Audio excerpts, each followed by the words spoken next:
किसी ने बड़े कमाल की बात कही है कि रिश्ते हमेशा चंदन की लकड़ी की तरह होने चाहिए। टुकड़े चाहे 1000 हो जाएं, मगर सुगंध नहीं जानी चाहिए। हाय गाइस, मेरा नाम है आरजे कार्तिक। एक छोटी सी कहानी। ये कहानी एक वकील साहब ने सुनाई। वकील साहब कहते हैं कि एक दिन अपने चैम्बर में बैठा हुआ था, एक आदमी दनदनाता सा अंदर घुस आया। बड़े गुस्से में था। सफ़ेद कपड़े पहने थे लेकिन मिट्टी से नहीं हुई थी। चेहरा धूप में काला हो चुका था। परेशान था, गुस्से में था। कागजों का बंडल हाथ में था। सारे कागज, सारे पेपर्स लाकर के मेरी टेबल पर पटक दिए और गुस्से में कहा कि वकील साहब, मुझे एक फ्लैट पर स्टे चाहिए, आप स्टे लगवा दीजिए। कितना खर्चा लगेगा, कितने पेपर्स चाहिए, मुझे बताओ। मैंने कहा भाई साहब बैठिए बैठिए। एसी को मैंने सेट किया, अच्छा टेम्परेचर कर दिया ताकि ठंडक पहुंच जाए। ऑफिस बॉय को बुलाया, मैंने कहा इनको ठंडा पानी पिलाओ, शरबत पिलाओ। मैंने कहा भाई साहब चिंता मत कीजिए, आपका काम हो जाएगा, आप तो मुझे बताओ कि करना क्या है। सारे पेपर्स उनसे लिए, आधे घंटे तक बातचीत हुई, समझने की कोशिश की कि क्या कहना चाह रहे थे। उसके बाद मैंने उन्हें हाथ जोड़ करके नमस्कार किया और कहा कि 4 दिन बाद फिर से आइएगा, पेपर्स एक बार मैं चेक कर लेता हूँ, उसके बाद आपको बताऊंगा कि क्या करना है। आपके केस को सुलझाने के लिए थोड़ा सा टाइम दीजिए। 3-4 दिन के बाद में वो आदमी वापस आया, उसी गुस्से में, वही शक्ल, वही हाल। मैंने कहा बैठिए, आज आप कुछ बोलेंगे उससे पहले मैं बोलना चाहता हूँ। आपसे मेरी जितनी बातचीत हुई, जितने मैंने कागज़ देखे, मुझे थोड़ा थोड़ा समझ में आया है, और जो मुझे समझ में आया मैं आपको बस वो समझाना चाहता हूँ।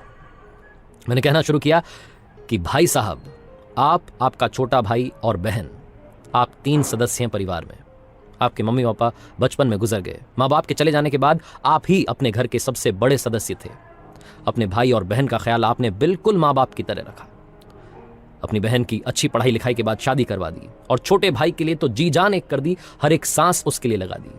आपने खुद 9वीं तक पढ़ाई की, लेकिन भाई को आज इंजीनियर बना दिया। जितना मैं आपसे समझ पाया हूं, आप बता रहे थे कि बचपन में एक बार एक बैल ने सिंग घुसा दिया था, भाई लहूलुहान हो गया था। आप कंधे पर लेकर के उसे 5 किलोमीटर दूर अस्पताल में गए, क्योंकि गांव में अस्पताल नहीं था। आपने अपने भाई के लिए सब कुछ एक कर दिया, बहुत मेहनत की, खेतों में दिहाड़ी की, भूखे पेट रहे। तन पर आपके कपड़े ढंग के नहीं थे, लेकिन आपने भाई के लिए कहीं कोई कमी नहीं आने दी। आपने अपना जीवन न्यौछावर कर दिया। यहां तक कि एक बार जब वो बीमार हो गया, जब डॉक्टर्स ने कहा कि किडनी चाहिए, तो आपने अपनी किडनी उसके लिए डोनेट कर दी और कहा कि तू अफसर बन, तू बीमार ठीक नहीं लगेगा, मैं तो यहाँ गांव में रहकर के खेती करूंगा, तू जा अपनी जिंदगी जी, अच्छे से पढ़ाई कर, अच्छा अफसर बन। भाई ने जब इंजीनियरिंग कॉलेज में एडमिशन लिया तो 80,000 रुपए की फीस थी सालाना, वो भी आपने चुकाई। मास्टर्स करवाने के लिए उसे और अच्छे जगह पर यूनिवर्सिटी में एडमिशन करवाया। उसके लिए जो कुछ बन सकता था, लड्डू आप लेकर के जाते थे, त्योहार पर मिठाई लेकर के जाते थे। भाई के लिए कभी कोई कमी नहीं आने दी। भाई जब इंजीनियर बना तो पूरे गाँव में खाना खिलवाया, माहौल बना दिया। भाई ने कहा कि मुझे इंजीनियरिंग कॉलेज में एक लड़की पसंद आई थी, भाई साहब मेरी शादी करवा दो। आपने उसकी शादी करवा दी धूमधाम से। लेकिन वहां से किस्सा बदल गया, भाई बदल गया। भाई ने घर आना जाना बंद कर दिया, पैसे भेजना बंद कर दिया, कहा कि शहर में बहुत खर्चा है भाई, तुम नहीं समझोगे। और अभी हाल ही में उसने एक फ्लैट ले लिया है। आपने पूछा कि पैसे कहाँ से आए, तो कह रहा है कि लोन ले लिया है। अब इस लोन को चुकाने के लिए आपसे कह रहा है कि आधी खेती बेच दो, आधा खेत बेच दो, मुझे मेरा हिस्सा दे दो। इस बात से आप खफा हो गए हैं। आप कह रहे हैं कि मेरी जिंदगी में ये हिस्सा नाम का शब्द तो आया ही नहीं था। अब आप इसी गुस्से में अपने छोटे भाई के फ्लैट पर स्टे लगवाना चाहते हैं। सही कह रहा हूं ना? जब वकील साहब ने कहा तो सामने जो भाई साहब बैठे थे उन्होंने कहा बिल्कुल सही कह रहे हैं। फिर वकील साहब ने कहा कि थोड़ा और सुन लीजिए, मैं आपको ये आश्वासन देता हूं, भरोसा दिलाता हूं कि आपका काम हो जाएगा। उस फ्लैट पर स्टे दिलवा दूंगा, यहां तक कि उस प्रॉपर्टी में जो भाई ने खरीदी है उसमें हिस्सा भी मांग लूंगा। लेकिन भाई साहब मुझे बस इन सवालों के जवाब दीजिए, क्या वो किडनी जो आपने अपने भाई के लिए दान कर दी, क्या वो वापस आ पाएगी? क्या वो लम्हा वापस आ पाएगा जब आप अपने छोटे भाई को कंधे पर लेकर के, जब वो लहूलुहान था, खून बह रहा था, आप उसे अस्पताल लेकर गए थे 5 किलोमीटर दूर? क्या वो जिंदगी के पल, वो लम्हे वापस आ पाएंगे जो आपने उसके लिए न्यौछावर कर दिए? आपने अपनी पूरी जिंदगी लगा दी। वो इस फ्लैट की कीमत के आगे तो कुछ भी नहीं है। इस फ्लैट की कीमत तो सबके आगे शून्य है, जीरो है। आपने अनमोल समय अपने भाई के लिए दे दिया। कहाँ आप कोर्ट कचहरी के चक्कर में पड़ रहे हैं? इससे दूर हटिए। आपके भाई ने जो किया उसे भूल जाइए। वो गलत रास्ते पर चला गया, लेकिन आप उस रास्ते पर मत जाइए। आपका भाई सोच से भिखारी निकला, लेकिन आप दिलदार थे, दिलदार रहिए। अपना हाथ आपने ऊपर रखा है, ऊपर रखिए। अपने बच्चों को पढ़ाइए लिखाइए, उनकी पढ़ाई लिखाई में अपना मन लगाइए, उनके लिए जो है अब जिंदगी न्यौछावर कीजिए। हो सकता है कि आपका भाई पढ़ाई लिखाई के बाद में बिगड़ गया, संस्कार भूल गया, लेकिन आपके बच्चे ऐसा नहीं करेंगे, मैं आपको विश्वास दिलाता हूँ। वकील साहब जब ये बोल रहे थे, सामने वाले भाई साहब की आंखों में आंसू छलक रहे थे, लेकिन चाह करके भी रोए नहीं। हाथ जोड़ा, नमस्कार किया और कहा कि वकील साहब धन्यवाद, मुझे समझाने के लिए, चले गए।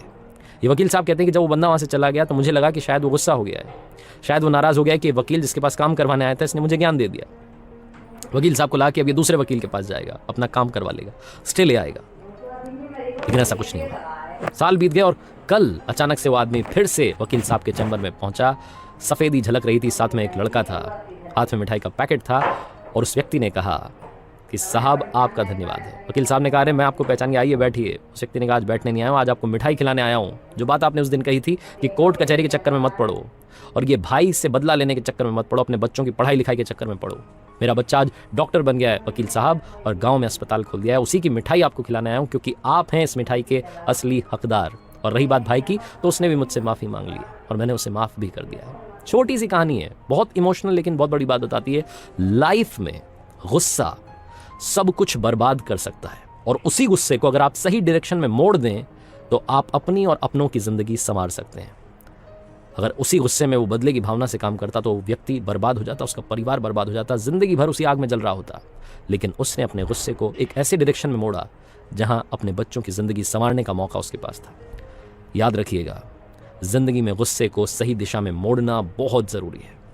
आरजे कार्तिक बस ये कहता है, हमेशा ऊपर वाले के आशीर्वाद के साथ, अपनों के प्यार के साथ, अपनी मेहनत के साथ कर दिखाओ कुछ ऐसा कि दुनिया करना चाहे आपके जैसा। याद रखिए, हर